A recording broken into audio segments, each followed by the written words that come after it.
Hello everyone. मेरा नाम है नितिन शर्मा। आप देख रहे हैं स्कूल से एसएससी यूट्यूब चैनल। आज की कक्षा में हम लोग बात करेंगे राजस्थान के दुर्गों के बारे में, जो कि एक इम्पोर्टेंट टॉपिक है। और किस किस एग्जाम के लिए इम्पोर्टेंट होने वाला है सेशन मैं आप लोगों को बता देता हूँ। सबसे पहले ही राजस्थान में ना एक एग्जाम है सीईटी का 2024। सीईटी 2024 का एग्जाम है। इसका आपको पता है कि पूरा का पूरा राजस्थान जीके ही इसमें आने वाला है। लगभग जीके अगर किसी को नहीं आता तो वो फेल ही होगा, पास होने का उसमें कोई सवाल नहीं है। और दूसरा जो बात करें हम लोग, एनिमल अटेंडेंट का एग्जाम है राजस्थान में। ठीक है, एनिमल अटेंडेंट का एग्जाम है। तो उसमें क्या है, उसमें 2 महीने पड़े हैं अभी एग्जाम में। तो 2 महीने में मैं इस चैनल पे पूरा का पूरा राजस्थान जीके प्लस जो हमारा पार्ट बी का जो एनिमल हस्बेंड्री का जो पोर्शन है वो भी अपलोड करूंगा। और साथ ही में राजस्थान जीके की इसमें मैं प्रैक्टिस सीरीज भी चलाऊंगा, जो कि एनिमल अटेंडेंट के लिए बहुत ज़्यादा इंपॉर्टेंट होने वाली है। तो आप लोग चैनल को सब्सक्राइब कर लें ताकि जब भी कोई भी नया वीडियो अपलोड हो आप लोगों को नोटिफिकेशन मिल जाए और आप लोग अपनी तैयारी को और मजबूत कर सकें। चलिए हम लोग बात करते हैं राजस्थान के दुर्गों के बारे में। देखिए ये जो टॉपिक है ये राजस्थान आर्ट एंड कल्चर से संबंधित है। राजस्थान की आर्ट एंड कल्चर से रिलेटेड ये टॉपिक आता है। और हम लोग बात करेंगे, हम लोग जैसे कि मैंने आप लोगों को दिखाया पूरा एकदम चित्रों के साथ में पूरा हम लोग पढ़ने वाले हैं। एक एकदम छोटे से लेके बड़े लेवल तक हम लोग पूरा डिस्कस करेंगे। जितने भी क्वेश्चन टॉपिक से बनते हैं वो सारे डिस्कस करने वाले हैं। चलिए अब शुरू करते हैं। सबसे पहले हम लोग बात करें तो कौटिल्य के अनुसार दुर्गों की श्रेणियों की हम लोग चर्चा करेंगे। कौटिल्य ने दुर्गों की कौन कौन सी श्रेणियां बताई है उनकी हम लोग चर्चा करेंगे। लेकिन उससे पहले मैं आप लोगों को बता दूं कि जो दुर्ग हैं इनका सबसे पहले लिखित प्रमाण, दुर्गों का सबसे पहले लिखित प्रमाण कहाँ मिलता है ये आप लोग मुझे बताइए फटाफट से। देखिए दुर्गों का जो सबसे पहले लिखित प्रमाण है वो एक मनुस्मृति नाम से पुस्तक है। दुर्गों का सबसे पहले प्रमाण मनुस्मृति में मिलता है। ठीक है, लिखित प्रमाण मनुस्मृति में मिलता है। अब हम लोग पढ़ लेते हैं अपना जो टॉपिक है कि कौटिल्य ने दुर्गों की कितनी श्रेणियां बताई है। तो कौटिल्य ने 4 श्रेणियां बताई है। और हाँ, इस कक्षा में मैं आप लोगों को पूरा एकदम ट्रिक्स के साथ में इसी क्लास में याद करवा दूंगा। इसके बाद में आप लोगों को सिर्फ एक बार रिवीजन करना है और फिर आप कभी भी प्रश्न गलत नहीं करेंगे। ठीक है, तो ट्रिक्स के साथ ही हम लोग पढ़ेंगे। जो भी मतलब अगर चीज़ें रटने की आएंगी तो वहाँ एक आध चीज़ें हो सकता है आपको रटने पड़ जाए, बाकी चीज़ें मैं आप लोगों को इसी में यहीं पे तैयार करवा दूंगा। चलिए अब हम लोग देखते हैं। सबसे पहले मैं आपको ट्रिक बता देता हूँ कि 4 जो है वो कौन कौन सी है, उनकी ट्रिक बता देते हैं। तो हम लोग यहाँ पे लिखते हैं ट्रिक। ठीक है, ट्रिक है हमारी, ओ पार्वती वन को रेगिस्तान बना दो। ठीक है, ये हमारी ट्रिक है। अब इसमें से आप लोग आंसर कैसे दोगे वो मैं आप लोगों को बता देता हूँ। आप लोग क्या करोगे, ओ से लिखोगे आप ओदक दुर्ग।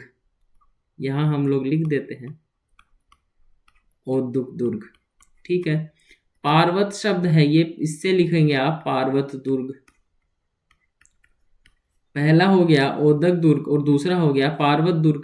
तीसरा वन शब्द से आप लिखेंगे, तीसरा वन दुर्ग।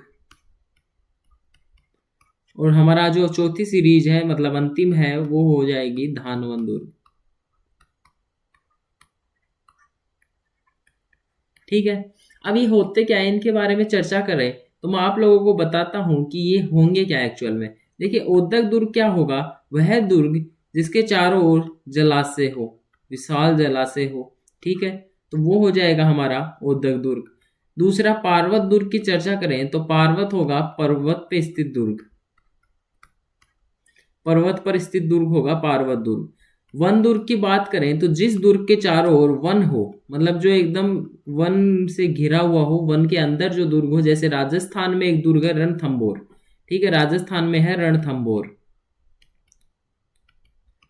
ये दुर्ग हो जाएगा, ये होगा वन दुर्ग होगा। ठीक है, और भी श्रेणियां हो सकती हैं, ऐसा नहीं है कि रणथंबोर केवल वन दुर्ग है।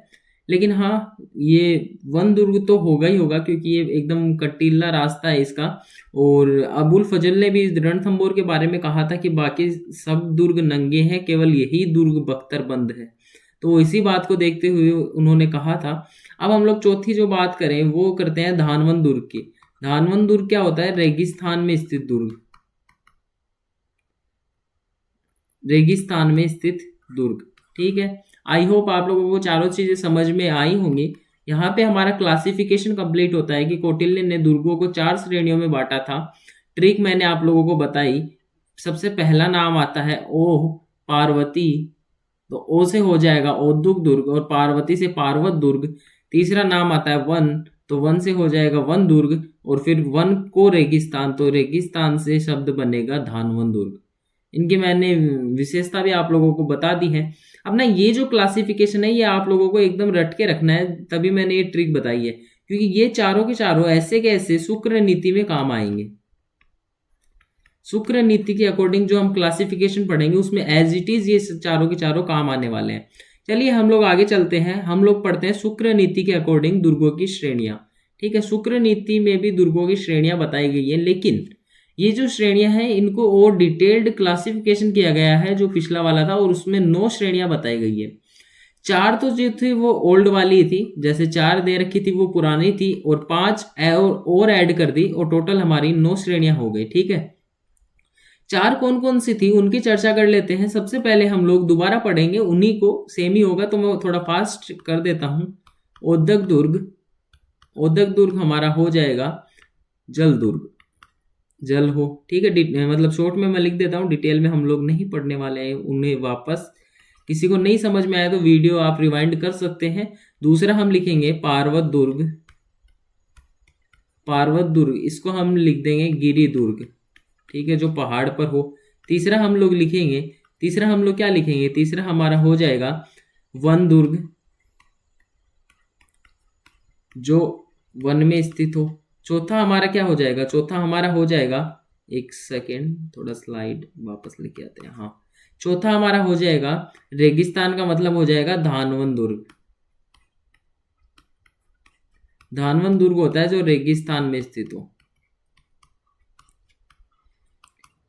ठीक है, अब ये जो 4 हैं ये तो एज इट इज आपको याद रखने ही रखने हैं। उसके बाद में हम लोग पढ़ने वाले हैं 5 और एक्स्ट्रा सीरीज दी थी, वो कौन कौन सी थी आगे वाली स्लाइड पे पढ़ लेते हैं ताकि ये अलग पड़ी रहे। अब हम लोग देखते हैं कि 5 जो अलग अलग सीरीज थी वो कौन सी थी। अब हम लोग सबसे पहले सीरीज शुरू करेंगे 5वें नंबर की, 5वें नंबर की सीरीज शुरू करेंगे। अब 5वीं क्या है? देखो 5वां है एरण दुर्ग। एरण दुर्ग क्या होता है? जिसके चारों तरफ कंटीली झाड़ियां हो, जिसके चारों तरफ कंटीली झाड़ियां हो। ठीक है, या फिर जहां का रास्ता दुर्गम हो, मतलब जहां सरलता से नहीं पहुंचा जा सके। ठीक है, ये हो गया हमारा एरण दुर्ग। अब हम लोग छठा दुर्ग पढ़ते हैं, और छठवां दुर्ग हो जाएगा पारिक दुर्ग। एक मिनट, पेन सही है, हाँ। छठा हो जाएगा पारिक दुर्ग। पारिक, देखो इसको भी याद रखने का मैं तरीका बताता हूँ। ख शब्द है तो ख से याद रखना, जिसके चारों तरफ खाई हो, जिसके चारों तरफ गहरी खाई हो, तो वो पारिक दुर्ग हो जाएगा। अगला हम लोग देखें तो अगला हमारा आता है 7वां।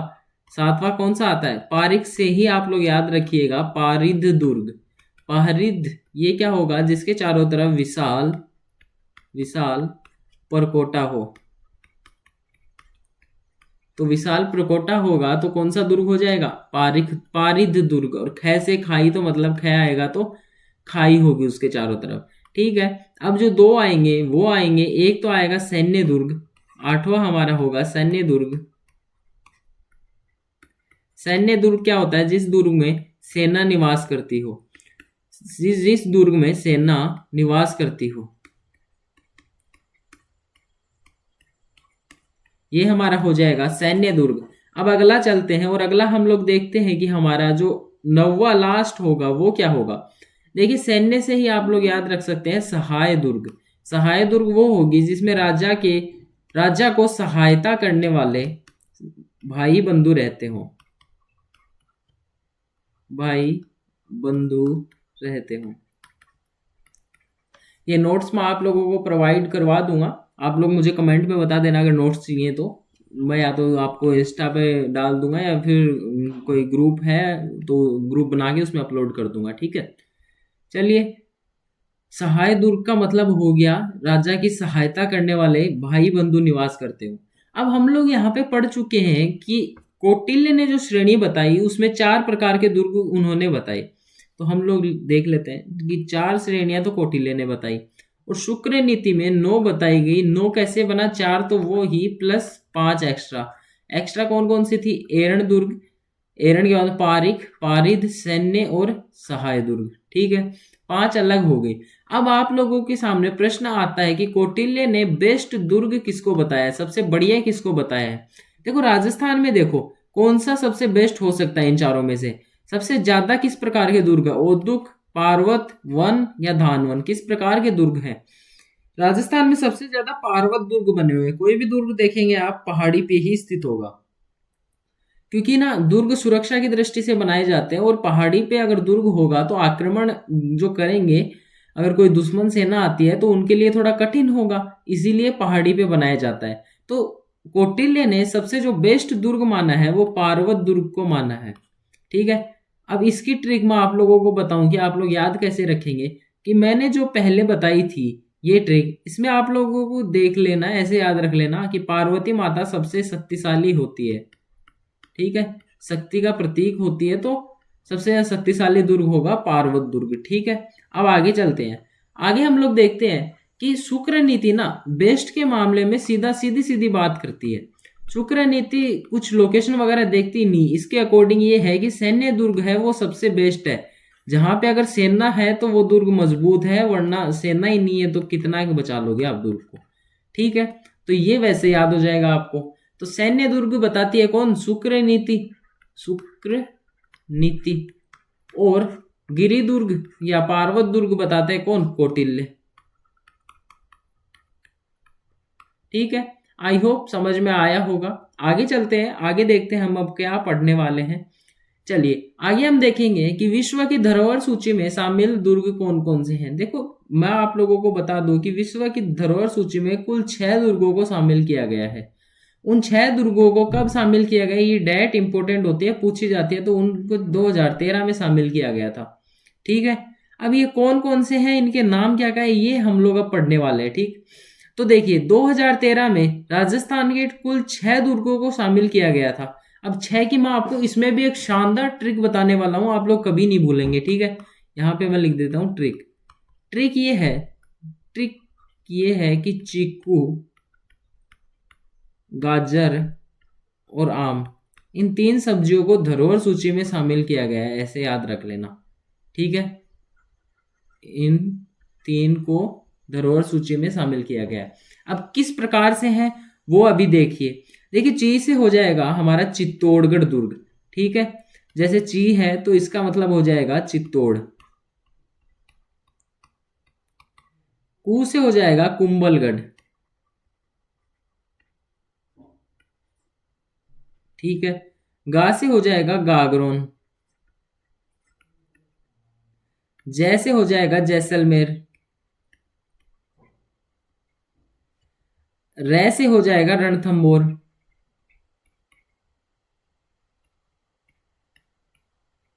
और आम से हो जाएगा आमेर। एक मिनट, आम से आमेर।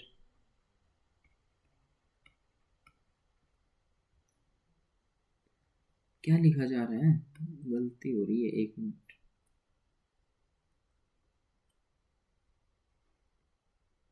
आमेर। ठीक है, अब ठीक है।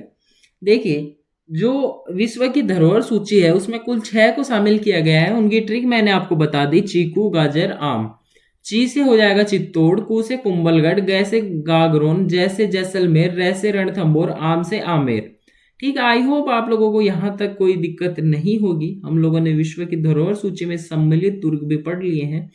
चलिए अब आगे चलते हैं और आगे कुछ मजेदार पढ़ते हैं। वो पढ़ते हैं हम लोग हमारा जो राजस्थान का गौरव है, राजस्थान का गौरव है, दुर्गों का सिरमौर है, वो है चित्तौड़गढ़ दुर्ग।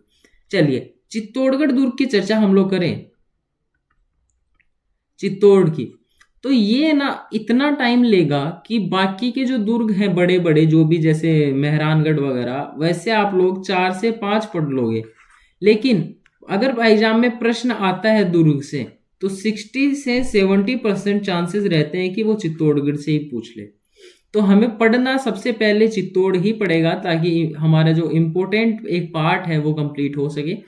चलिए कोई नहीं, हम लोग पढ़ेंगे और एकदम इंटरेस्टिंग वे में पढ़ेंगे, कोई दिक्कत नहीं है। चलिए सबसे पहले हम लोग देखते हैं कि चित्तौड़गढ़ में क्या क्या, मतलब जो वन लाइनर फैक्ट्स क्या क्या बन सकते हैं, वन लाइनर्स। ठीक है, चलिए हम लोग बात करें तो चित्तौड़गढ़ जो दुर्ग है वो पहले हम लोग श्रेणी देख लेते हैं। देखिए श्रेणी किस प्रकार से कि जो भी श्रेणियां बताई, चित्तौड़गढ़ केवल धानवन श्रेणी में सम्मिलित नहीं है, बाकी सारी श्रेणियों में चित्तौड़गढ़ का नाम है।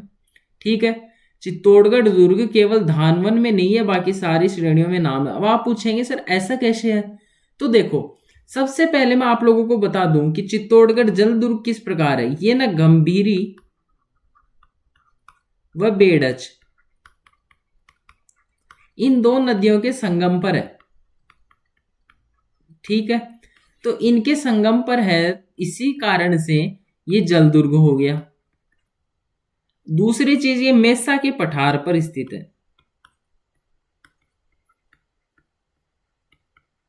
तो ये एक पार्वत या गिरि दुर्ग हो गया।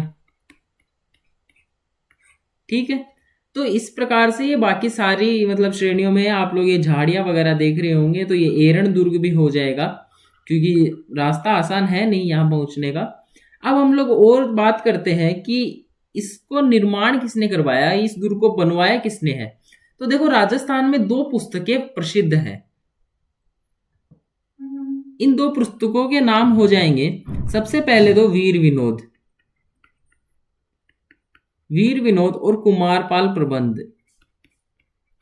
वीर विनोद और कुमारपाल प्रबंध, इन दोनों के अकॉर्डिंग इसका निर्माण 7th सेंचुरी में चित्रांगद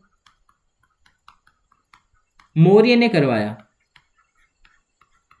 ठीक है, चित्रांगद मौर्य ने करवाया। अब देखो आप लोगों को एक इंटरेस्टिंग सा फैक्ट बताता हूं, मतलब इंपोर्टेंट प्रश्न भी मान सकते हो उसको। जो ये हमारा परकोटा है, जो मतलब दीवार है उसको परकोटा बोलते हैं, तो इसी से रिलेटेड है कि कमरकोट किसको कहते हैं। कमरकोट, कमरकोट किसको कहते हैं, कमरकोट बोलते हैं दोहरे परकोटे को। कमरकोट इसमें नहीं है, कमरकोट आएगा आगे, हम लोग और दूर पढ़ेंगे उनमें होगा, लेकिन याद रखना कि कमरकोट होता क्या है, कमरकोट होता है दोहरा परकोटा। ठीक है, चलिए अब आगे चलते हैं और देखते हैं कि इस दुर्ग के नाम क्या क्या है, इस दुर्ग के जो प्रसिद्ध मतलब इसको किन किन नामों से जाना जाता है। चलिए अब हम लोग बात करेंगे दुर्ग के उपनाम, उनको बोल सकते हैं आप लोग, एक परफेक्ट नाम रहेगा उपनाम। चलिए अब देखिए सबसे पहले मैंने आपको बताया कि चित्तौड़गढ़ जो है वो राजस्थान का गौरव है, क्योंकि ना देखिए चित्तौड़ राजस्थान का गौरव है क्यों एक्चुअल में, ये समझिए। क्योंकि ना चित्तौड़ जो दुर्ग है वो मेवाड़ राजवंश से संबंधित है, मेवाड़ वालों ने शासन यहीं रहकर किया है, तो हिस्टोरिकल इसका एक महत्व हो गया। फिर कल्चरल इसका महत्व किस प्रकार है, एक मिनट स्पेलिंग मिस्टेक हो गई शायद, TURE कल्चर, हाँ कल्चरल इंपॉर्टेंस है इसकी, क्योंकि देखो इसमें बहुत सारे तो मंदिर हैं, आगे हम लोग पढ़ेंगे इसमें इतने सारे दर्शनीय स्थल हैं जिनकी कोई हद नहीं है, आप लोग कहीं नहीं देखते उतने। ठीक है, तो और इसका एक जियोग्राफिकल मतलब इंपॉर्टेंस भी है।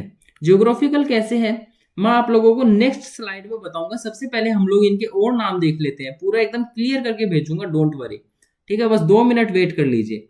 दूसरा हमारा हो जाएगा दुर्गों का सिरमौर, क्योंकि गढ़ तो चित्तौड़गढ़ बाकी सभी गढ़ैया। ठीक है, दुर्गों का सिरमौर। चलिए बताइए ये लाइन किसने बोली थी, गढ़ तो चित्तौड़गढ़ बाकी सब गढ़ैया। ये लाइन बताइए फटाफट से, कमेंट कीजिए, अपना आंसर कमेंट कीजिए। मैं नहीं बताऊंगा, आप लोग ही कमेंट करेंगे। चलिए तीसरा जो हमारा हो जाएगा, तीसरा हमारा होगा चित्रकूट। चित्रकूट क्यों है, क्योंकि किसने बनवाया, चित्रांगद मौर्य ने, तो चित्रकूट हो जाएगा। चौथा हो जाएगा दक्षिणी सीमा का प्रहरी, दक्षिणी सीमा का प्रहरी। अब ये क्यों है ये देखिए, इसको हम लोग समझेंगे किस प्रकार से, पूरा मैप बनाकर। जस्ट एक नाम और लिख दूं, उसको भी हम लोग नेक्स्ट स्लाइड में समझेंगे, तीनों नामों को एक साथ ही देख लेंगे। और इसका पांचवा जो नाम है वो है मालवा का प्रवेश द्वार। इसका पांचवा नाम हो जाएगा मालवा का प्रवेश द्वार। चलिए अब स्लाइड बनाते हैं अगली, और हम समझेंगे। देखिए दुर्गों का सिरमौर तो आपको समझ में आ ही गया, और चित्रांगद मौर्य के कारण इसका नाम पड़ा था, तो ये हो गया। अब राजस्थान का गौरव, मैंने आपको बताया कि कल्चर और हिस्ट्री इनमें इंपॉर्टेंस है, तो इसी कारण है, ये हो गया। अब देखिए इसका एक तो जियोग्राफिकल महत्व समझना है कि ये क्यों है, दूसरा दक्षिणी सीमा का प्रहरी क्यों है, और मालवा का प्रवेश द्वार क्यों है। चलिए नेक्स्ट स्लाइड में आराम से मैप बना के करते हैं इसकी चर्चा। चलिए ड्राइंग उतनी अच्छी है तो नहीं, लेकिन फिर भी ट्राई करते हैं।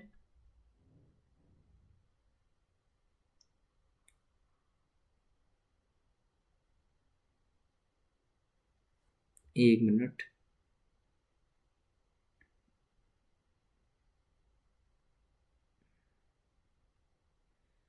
थोड़ा सा इधर से गड़बड़ हो गई, बट ठीक है, समझाना है 2 मिनट में आप समझ जाएंगे, कोई इश्यू है नहीं।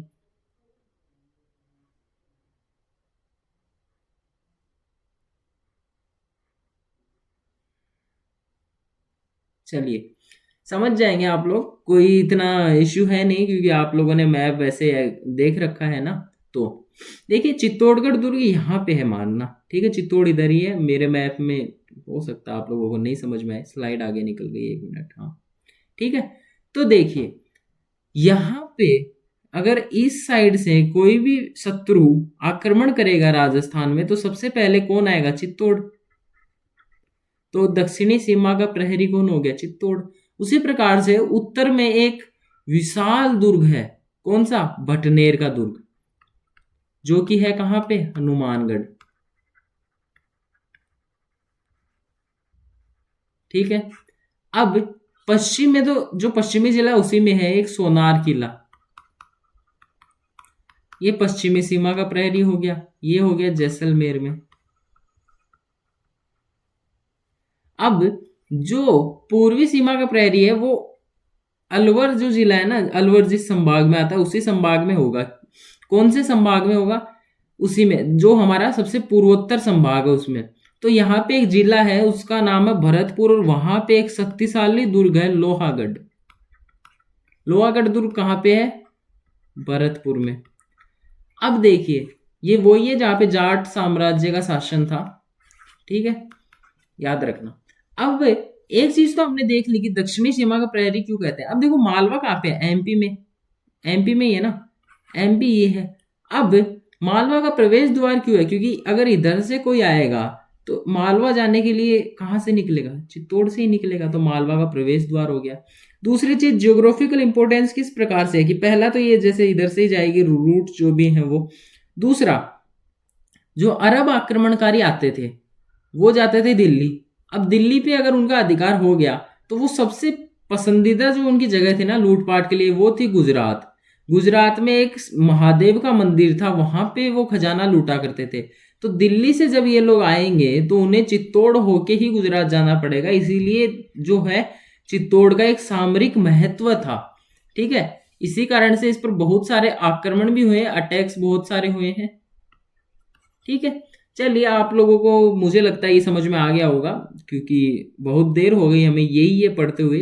तो चलिए आगे चलते हैं, और आगे हम लोग बढ़ते हैं, आगे बढ़कर हम लोग देखते हैं। लेकिन हाँ, उससे पहले यहीं पे हम लोग एक चीज और समझते हैं कि ये जो किला है चित्तौड़गढ़ का जो दुर्ग है, वो एक तो ना सबसे मतलब बड़ा आवासीय किला है। आवासीय किला क्या होता है, जहां पे जनता निवास करती है। तो इस दुर्ग में जनता भी रहती है, इतना बड़ा किला है। दूसरा, यहाँ एकमात्र किला है ये जो चित्तौड़ है, ये जहाँ कृषि की जाती है, ठीक है। आई होप समझ में आया होगा। अब 2018 में इस पर डाक टिकट जारी की गई थी चित्तौड़गढ़ में। तो 2018 में चित्तौड़गढ़ के किले पर डाक टिकट जारी की गई थी, ये आप याद रख सकते हैं। अब जो एक अंतिम चीज आती है उसको मैं आपको थोड़ा ट्रिक से बताऊंगा। ट्रिक देखो, आपको याद रखना है बड़ी, मतलब 1 मिनट, बड़ी नहीं बड़ा रखते हैं यहाँ पे, बड़ा दुर्ग, बड़ी मछली, मतलब बड़ी मछली कौन सी? व्हेल। तो चित्तौड़गढ़ की आकृति कैसी है? व्हेल के समान है, ठीक है, स्ट्रक्चर आकृति बोल सकते हैं हम लोग इसको। आई होप यहां तक समझ में आया होगा। अब हम लोग थोड़ा हिस्ट्री की तरफ चलते हैं, चित्तौड़गढ़ दुर्ग की इतिहास को हम लोग समझते हैं। देखिए, चित्तौड़गढ़ दुर्ग में 3 आक्रमण हुए थे। आक्रमण नहीं, 3 साके हुए थे, मेरा कहने का मतलब ये है 3 साका हुए थे यहाँ पे। अब हम लोग समझेंगे पहले साका होता क्या है। देखो, साके में 2 चीज मतलब शामिल होती है। सबसे पहले होता है केसरिया, सबसे पहले होता है केसरिया, और दूसरा होता है जौहर। तो ये होते क्या है, देखो, जब दुश्मन सेना, मैंने आपको बताया कि राजस्थान वालों की स्ट्रेटजी यही रहती थी कि जैसे ये दुर्ग है, बाहर दुश्मन आ गया तो ये दुर्ग के किवाड़ बंद करके बैठ जाते थे ताकि दुश्मन अपने आप ही चला जाए बाहर। युद्ध करने में इतना विश्वास रखते नहीं थे हमारे वाले, ठीक है। और बाहर से मतलब जो राशन पानी है वो आता रहता था सुरंगों की, गुप्त सुरंगों के माध्यम से। लेकिन जब राशन वगैरह की सब दरवाजे बंद हो जाते थे या जल आपूर्ति नहीं हो पाती थी, जल आपूर्ति जो है वो नहीं हो पाती थी, तो दुर्ग के किवाड़ खोले जाते थे और जो राजपूत लोग हैं, जो पुरुष हैं, वो केसरिया बाना पहनकर, केसरिया रंग का साफा पहनकर, केसरिया बाना पहनकर दुश्मनों पर टूट पड़ते थे, ठीक है। मारो या मरो, ये भावना लेकर युद्ध करते थे। और जब स्त्रियों को लगता था कि राजपूतों की हार हो रही है, तो स्त्रियां क्या करती थी, एक जौहर कुंड सजाती थी जिसमें अग्नि जलाई जाती थी और अपने प्राणों की आहुति इसमें कूदकर दे देती थी, ठीक है। तो ये हो जाता था जौहर। अब देखो, राजस्थान में एक ऐसे इंसिडेंट भी है जहां पे सिर्फ 2.5 साके हुए हैं, 2 तो कंप्लीट है लेकिन एक आधा। ये क्यों है? ये इस प्रकार से है कि जो जैसलमेर का दुर्ग है वहां की एक कहानी है। इसमें क्या हुआ कि पुरुषों ने केसरिया तो किया, लेकिन जीत जो है वो भाटियों की हुई। अंतिम रूप से जीत भाटियों की हुई, जिस कारण से महिलाओं ने जौहर नहीं किया, ठीक है। समझ में आया होगा। अब हम लोग देखते हैं कि चित्तौड़ के 3 साके हुए कब कब थे, कौन आक्रमणकारी था, किसने जौहर किया और किसने केसरिया किया। देखिए, सबसे पहला जो आक्रमण था वो तभी का था जब मतलब 1300 के समथिंग था। आप लोग ही गेस करेंगे कि उस टाइम पे उस आक्रमणकारी ने राजस्थान के लगभग सभी दुर्गों पर आक्रमण किया था। तो आप लोगों के दिमाग में आ रहा होगा 1303 में जो अलाउद्दीन खिलजी का आक्रमण हुआ था। अलाउद्दीन खिलजी का जो आक्रमण था वो याद आ रहा होगा। अलाउद्दीन खिलजी ने आक्रमण किया था राघव चेतन के उकसाने पर। राघव चेतन के उकसाने पर आक्रमण किया था। पद्मिनी के लिए किया था, ये भी बता देता हूं अभी, ठीक है। अब देखिए, यहां पे केसरिया किसने किया था? केसरिया किया था रावल रतन सिंह ने। रावल रतन सिंह ने केसरिया किया था। जौहर किसने किया था? जौहर किया था रानी पद्मिनी ने। जौहर किया था रानी पद्मिनी ने, ठीक है। और हम लोगों को कुछ इतना याद रखना है नहीं, डेट याद रखना, डेट पूछी जाती है, ठीक है, 1303 में। और ना एक है कि ये जो है ये राजस्थान का प्रथम प्रमाणित साका है। प्रमाणित क्यों बोल रहा हूं? क्योंकि जैसलमेर में इससे पहले साका हो चुका है, वो तो है पहला साका, लेकिन उसके हमें प्रमाण नहीं मिलते, ठीक है, उचित प्रमाण नहीं है उसके। इसी कारण से पहला प्रमाणित साका हो जाएगा 1303 का चित्तौड़ का साका। तो आई होप ये समझ में आया होगा। हम लोग दूसरा साका पढ़ते हैं। दूसरा साका हुआ था 1536-37 में। नहीं, 36-37 नहीं था, आई थिंक वो 34 या 35 था। हाँ, 34-35 था, ठीक है। अब ये कब हुआ? ये गुजरात के बहादुर शाह ने आक्रमण किया था। पहली बार जब बहादुर शाह ने आक्रमण किया था तो रानी कर्मावती थी उस टाइम पे, मतलब राजमाता थी रानी कर्मावती, या संरक्षिका बोल सकते हैं आप विक्रमादित्य की। तो उन्होंने बुद्धि का प्रयोग किया था और इन्हें रणथंभौर की जागीर दे दी थी, क्योंकि उस टाइम पे मेवाड़ जो है वो युद्ध अफोर्ड नहीं कर सकता था, तो इन्हें रणथंभौर की जागीर दे दी गई। लेकिन जब जो दौर चला 1534-35 में, उस टाइम पे मेवाड़ में राजनीतिक अव्यवस्था थी, तो इसका फायदा उठाने के लिए बहादुर शाह ने आक्रमण कर दिया था, और इतिहास में इसको हम पूरा पढ़ेंगे। आप लोग पढ़ते होंगे कि हुमायूं को कर्मावती ने राखी भेजी थी, वो भी इसी घटना से संबंधित है। और इसमें ना कर्मावती ने जौहर किया था, लेकिन जो केसरिया था वो यहाँ के शासक ने नहीं किया था। कर्मावती ने क्या किया, अपने पुत्र विक्रमादित्य को, कर्मावती का पुत्र ही तो था विक्रमादित्य, तो कर्मावती ने क्या किया, अपने पुत्र विक्रमादित्य को ननिहाल भेज दिया। तो वहां पे, और अपना जो दुर्ग है उसका जो कंट्रोल है वो बाघ सिंह को दे दिया। अब ये बाघ सिंह कौन थे, ये देवलिया के ठाकुर थे। इनको दुर्ग का कंट्रोल दे दिया और इन्होंने किया था केसरिया। बाघ सिंह ने केसरिया किया था, रानी कर्मावती ने जौहर किया था। बाघ सिंह थे कहां से, देवलिया के थे। आक्रमणकारी कौन था, बहादुर शाह था, और विक्रमादित्य ननिहाल भेज दिए गए थे। ठीक है, विक्रमादित्य आगे उनकी मृत्यु वगैरह कैसे हुई वो हम लोग पढ़ेंगे हिस्ट्री में। यहाँ पे हम लोगों को केवल दुर्ग पढ़ना है, वरना टॉपिक हो जाएगा लंबा। चित्तौड़गढ़ का दुर्ग तो वैसे भी बहुत बड़ा टॉपिक है, तो रिवाइज करने में फिर दिक्कत होगी, तो हम लोग यहीं पे इसे छोड़ देते हैं। ठीक है, अब उसके बाद में आती है तीसरे साके वाली घटना। तीसरा जो साका हुआ था वो 1567-68 में हुआ था। इस टाइम पे आप लोगों को दैट लिखते याद आ गया होगा कि आक्रमणकारी कौन हो सकता है। आक्रमणकारी था अकबर, शासक था उदय सिंह। उदय सिंह ने, यहाँ पे उदय सिंह ने भी केसरिया नहीं किया था। जब आक्रमण हुआ तो इन्होंने चाबी दे दी जयमल और फत्ता, और स्वयं चले गए गिरवा की पहाड़ियों में।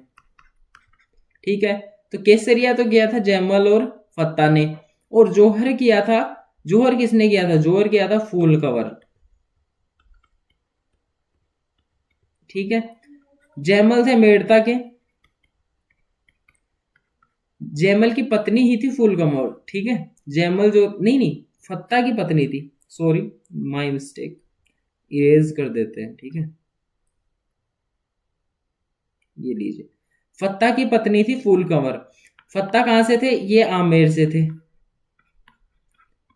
ठीक है, अब देखिए हुआ क्या था, इसकी एक स्टोरी आती है कि अकबर ने जयमल की, मतलब कि जो युद्ध नीति है उससे प्रभावित होकर अकबर ने आगरा के किले में इनकी मूर्तियां लगवाई थी। ठीक है, गजारूढ़ मूर्तियां थी हाथी पर बैठे हुए। अब क्यों प्रभावित हुए वो सुनिए। अकबर ने डेरा डाला युद्ध के नहीं, दुर्ग के चारों तरफ डेरा डाला। ठीक है, लेकिन अकबर सुबह कोई दीवार तोड़ता, जयमल रातों रात दीवार को बनवा देता। ठीक है, अकबर सुबह उठ के देखे, उसको समझ में नहीं आई ये क्या हो रहा है। ऐसा बहुत दिनों तक चलता रहा, लेकिन जयमल ने एकदम मतलब बुद्धिमानी दिखाई और दीवार का पुनर्निर्माण, दुर्ग का पुनर्निर्माण जारी रखा। ठीक है, तो इनकी वीरता से प्रभावित होकर अकबर ने इनकी मूर्तियां बनवाई थी। कहाँ पे, आगरा के किले में, और गजारूढ़ मूर्तियां।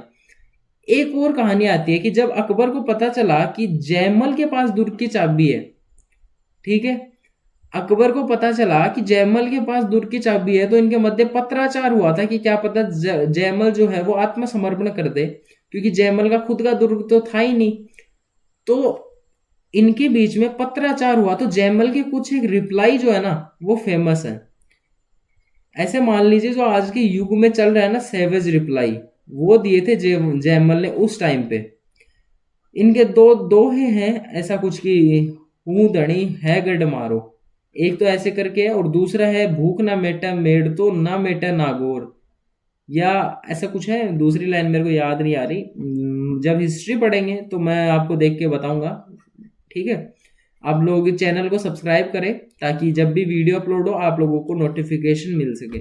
चलिए अब हम लोग देखते हैं, इसमें हम लोगों का ये तो कंप्लीट होता ही है कि हमने डैट पढ़ ली, अकबर ने आक्रमण किया था ये पढ़ लिया, उदय सिंह शासक थे लेकिन ये केसरिया इन्होंने नहीं किया और ये गिरवा की पहाड़ियों में चले गए। जयमल और फत्ता ने केसरिया किया था, फत्ता की पत्नी फूलकंवर ने जौहर किया था। जयमल मेड़ता से थे, फत्ता कहाँ से थे, आमेर से थे, और अकबर ने इनकी वीरता से प्रभावित होकर आगरा में हाथी पर, मतलब गजारूढ़ बोल सकते हैं, गजारूढ़ मूर्तियां बनवाई थी। और क्या, बस इतना ही पढ़ना है, साका ही तो पढ़ रहे हैं हम लोग यहाँ पे, पूरी हिस्ट्री थोड़ी ना पढ़ रहे हैं। चलिए यहाँ पे हमारे ये कंप्लीट होता है, साके पूरे तीनों के तीनों हम लोगों ने पढ़ लिए हैं। अब हम लोग पढ़ते हैं कि जो दर्शनीय स्थल है, सबसे पहले दर्शनीय स्थल से भी पहले हम लोग एक चीज पढ़ लेते हैं कि यहाँ पे 7 प्रवेश द्वार है। 7, यहाँ पे 7 प्रवेश द्वार है। ठीक है, सातों के सातों याद बिल्कुल भी नहीं रखने, मैं बिल्कुल भी रिकमेंड नहीं करूंगा। सबसे पहले आपको बस 3 ही याद रखने, 3 या 4। उनमें ना छतरियां बनी हुई है। सबसे पहला जो प्रवेश द्वार है वो है पाडन पोल। सबसे पहला जो प्रवेश द्वार है वो है पाडन पोल।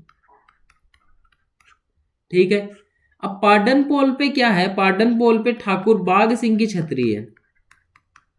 ठीक है, दूसरा जो है दूसरा भैरव पोल है और तीसरा हनुमान पोल। इनके मध्य कल्लाजी राठौड़ व जयमल की छतरियां हैं। ठीक है, और जो अंतिम 7वां द्वार है वो है रामपोल। रामपोल पर ठाकुर ने फत्ता सिसोदिया, फत्ता सिसोदिया की छतरी है। ठीक है, आई होप आप लोगों को समझ में आया होगा। आपको सिर्फ यही याद रखना है, सबसे पहला ये पाटन पोल है, दूसरा और तीसरा भैरव हनुमान, और 7वां जो है वो रामपोल है। इन पे ये छतरियां हैं, मैंने आपको लिखवा दी है। इतना ही आपको पढ़ना है, इससे ज्यादा नहीं पढ़ना है। अब हम लोग बात करें कि यहाँ पे मीराबाई के गुरु कौन थे, पहले ये बताइए मीराबाई के गुरु कौन थे। मीराबाई के गुरु संत रैदास की भी छतरी है यहाँ पे।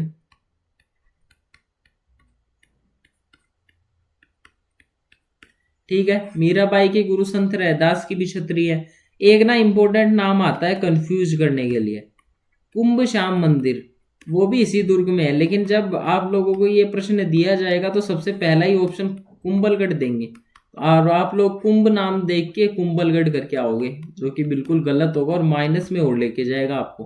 तो कुंभ श्याम मंदिर कहाँ पे है, चित्तौड़ में है। ये मैं बक्से में बंद कर देता हूँ, ध्यान से देख लेना, यहाँ इंपॉर्टेंट लगा देता हूँ। ठीक है, अब देखिए एक ना इसमें जो तुलजा भवानी मंदिर है जो बनवीर ने बनवाया था।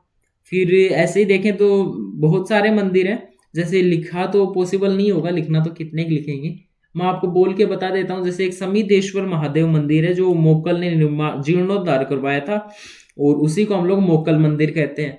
चलो ये तो लिख देते हैं, ये इंपॉर्टेंट है, मोक्कल मंदिर है। ठीक है,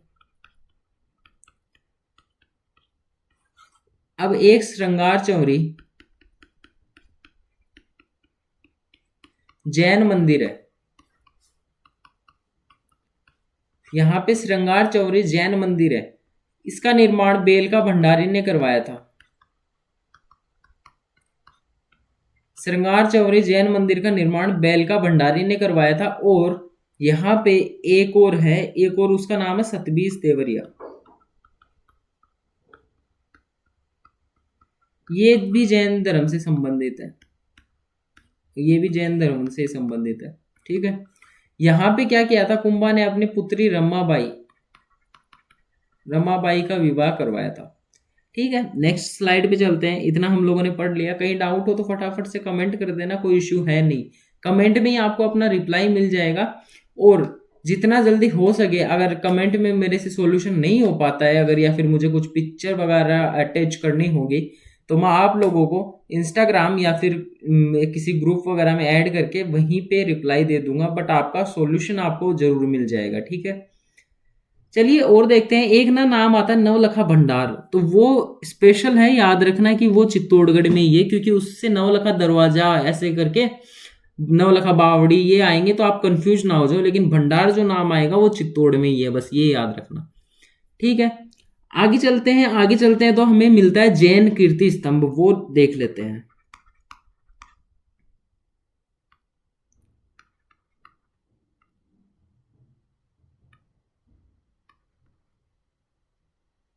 क्या हो रहा है ये, थोड़ा सा नीचे लिखते हैं, जैन कीर्ति स्तंभ। ठीक है, जैन कीर्ति स्तंभ क्या है ये देखिए। जैन कीर्ति स्तंभ जो है ये भगवान आदिनाथ को समर्पित है। पहली बात तो जीजा शाह नामक व्यापारी ने बनवाया था। आदिनाथ जी को समर्पित है, जीजा शाह नामक व्यापारी ने बनवाया था और 7 मंजिला है, ये याद रख लेना, क्या पता पूछ ले एग्जाम में। ठीक है, उसके बाद में एक आता है इसी में ही, जैन कीर्ति स्तंभ में ही कीर्ति स्तंभ प्रशस्ति है। इस प्रशस्ति के रचयिता वो है अत्रि और महेश। ठीक है, ये भी आपको समझ में आया होगा।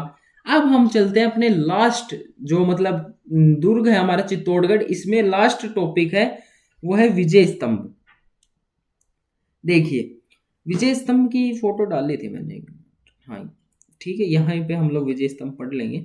विजय स्तंभ की मैंने फोटो क्या डाली थी, ये देखो, एक मिनट, थोड़ा पेन ढंग से सेलेक्ट कर लेते हैं। चलिए, ये जो है ना, ये विजय स्तंभ ही है। अब हम लोग इस फोटो में ही देखते हैं कि हमें कैसे क्या पढ़ना है। देखो, इसमें पहले हम इमारत गिनते हैं, मतलब मंजिल गिनते हैं, 1 2 3 4 5 6 7 8 और 9। तो ये 9 मंजिला भवन है पहली बात तो। ठीक है, उसके बाद में 122 फीट ऊंचा है, 157 इसमें सीढ़ियां हैं। ठीक है, 30 फुट चौड़ा है। और क्या बताना है, और इसमें ऐसा कुछ है नहीं, मतलब ये जो फैक्चुअल चीज़ है उसमें इतना कुछ है नहीं, बाकी तो बहुत कुछ है इसमें, सब पढ़ना तो सभी है। इसमें ना एक चीज़ याद रखना कि जो 9वीं मंजिल थी ना, उस पर बिजली गिर गई थी। बिजली गिरने से ये मंजिल टूट गई थी, और इसका जो पुनर्निर्माण है, पुनर्निर्माण करवाया था स्वरूप सिंह ने। स्वरूप सिंह कब थे, आप लोगों ने कहीं पढ़े हैं स्वरूप सिंह? मैंने आपको पढ़ाया था, अगर आप रेगुलर क्लासेस ले रहे हैं तो। 1857 की क्रांति में हमें स्वरूप सिंह का नाम मिलता है। वहीं पे स्वरूप सिंह ने, उन्हीं स्वरूप सिंह ने 9वीं मंजिल का निर्माण, पुनर्निर्माण करवाया था, निर्माण नहीं करवाया था। और हाँ, ये जो है इसका निर्माण करवाया था कुंभा ने। ठीक है, विजय स्तंभ का निर्माण कुंभा ने करवाया था 1800 कहाँ आएंगे, 1400। सारंगपुर का जो युद्ध था 1400 सारंगपुर 37 में हुआ था, इसकी विजय के उपलक्ष्य में ये बनवाया था। 1440 से निर्माण शुरू किया था, 7 नहीं है 4 है। ठीक है, 1440 से निर्माण शुरू किया था। आगे हम लोग देखें तो इन मंजिलों की बात कर लेते हैं। तो 9वीं मंजिल है, 9 मंजिला, उसमें देखो तीसरी जो मंजिल है उस पर 5 बार बिस्मिल्लाह शब्द लिखा हुआ है। अब ये क्यों लिखा, क्योंकि देखो जो आक्रमणकारी आते वो हमारे जो कल्चर है उसको देखते, कल्चर को देखते और उसे तुड़वा देते, मतलब जो हमारे मंदिर भगवान वगैरह को समर्पित होते हैं ना, उनको तुड़वा देता। और इस पे ना भांति भांति की मूर्तियां लगी हुई हैं, तो इसको तो पक्का तुड़वा देते। लेकिन दिमाग ये लगाया गया कि इस पे तीसरी मंजिल पे 5 बार नहीं, 9 बार है, 9 बार है। अरबी भाषा में लिखा गया है ताकि उन लोगों को समझ में आ सके। अरबी भाषा में बिस्मिल्लाह शब्द लिखा है ताकि कोई तुड़वाए ना। ठीक है, इसीलिए लिखा गया था। अब 5वीं जो मंजिल है, 5वीं मंजिल पर हमें अत्रि व महेश, अरे अत्रि व महेश तो उसके थे, सॉरी, वो ही याद आ गया मेरे को। इसको भी इरेज करते हैं, ढंग से ही लिखते हैं फिर। हाँ, 5वीं जो मंजिल है, 5वीं मंजिल पे जेता, नापा, पोमा और पुंजा, ये चारों इसके वास्तुकार हैं, इनके नाम लिखे हुए हैं 5वीं मंजिल पे। ठीक है, 5वीं मंजिल ये है, यहाँ पे इनके नाम लिखे हुए हैं। तीसरी मंजिल ये है, यहाँ पे 9 बार बिस्मिल्लाह शब्द लिखा हुआ है। ठीक है, आई होप आपको समझ में आया होगा। अब हम लोग थोड़े नाम देख लेते हैं कि इसके नाम क्या क्या है। ठीक है, चलिए एक मिनट, ठीक है। अब देखिए, उपेंद्र नाथ डे,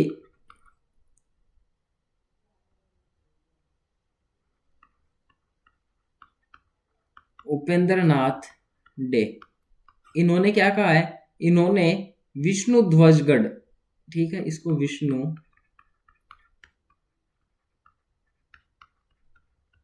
ध्वजगढ़ कहा है उपेंद्र नाथ डे ने। फिर आते हैं हमारे Colonel James Tod. Colonel James Tod ने क्या कहा है ये बताइए। कर्नल जेम्स टोड ने इसे कुतुब मीनार से श्रेष्ठ बताया है। ठीक है, उसके बाद में आते हैं फर्ग्यूसन।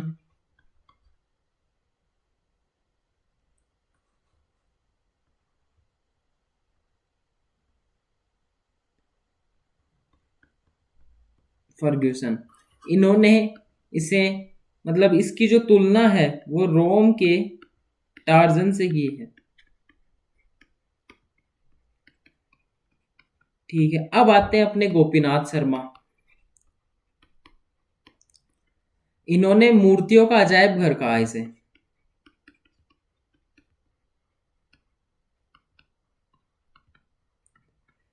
ठीक है, आई होप चारों के चारों स्टेटमेंट आप लोगों को याद हो गए होंगे, और इसमें कुछ कर भी नहीं सकते ना, सारे याद ही रखने होंगे।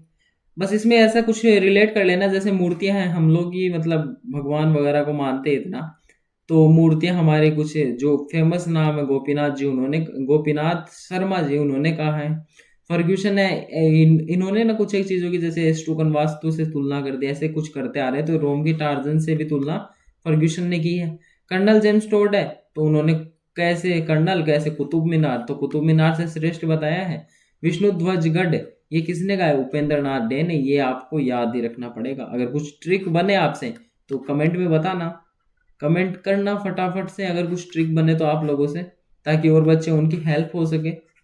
ठीक है, चलिए आगे चलते हैं। हम लोगों ने ये पढ़ लिया है, लेकिन इसमें एक चीज और आती है कि 15 अगस्त 1949 को, हाँ 49 ही था, 15 अगस्त 1949 को पहली इमारत थी ये, पहली इमारत थी कौन, विजय स्तंभ, जिस पर डाक टिकट जारी हुई, जिस पर डाक टिकट जारी हुई। ठीक है, चलिए यहाँ पे हमारा कंप्लीट होता है क्या, चित्तौड़गढ़ दुर्ग। आगे हम लोग देखें तो एक दुर्ग और पढ़ लेते हैं हम लोग आज की कक्षा में, ताकि थोड़ा सिलेबस जल्दी से कंप्लीट करा सकें एग्जाम से पहले ही। तो वो आता है भैंसरोडगढ़ दुर्ग। कुछ नहीं है इसमें, 3 लाइनें एक स्लाइड पे खत्म हो जाएगा। सबसे पहले तो भैंसरोडगढ़ जो दुर्ग है ना, वो जल दुर्ग है। आप लोग गूगल पे इसकी फोटोज देखना, मैं ऐड करना भूल गया, वरना यहीं पे आपको मिल जाती फोटोज वगैरह। मैंने सोचा था ना ये कल के सेशन में करवा देंगे, लेकिन कोई नहीं, आज टाइम है हमारे पास में, आज ही कर लेते हैं। जल दुर्ग किस श्रेणी में आता है, क्योंकि ना ये है चंबल और बामनी, ये 2 नदियां हैं, इनके संगम पर स्थित है, इसीलिए ये जल दुर्ग की श्रेणी में आएगा। और कर्नल जेम्स टोड ने कहा है कि इसका निर्माण भैंसा शाह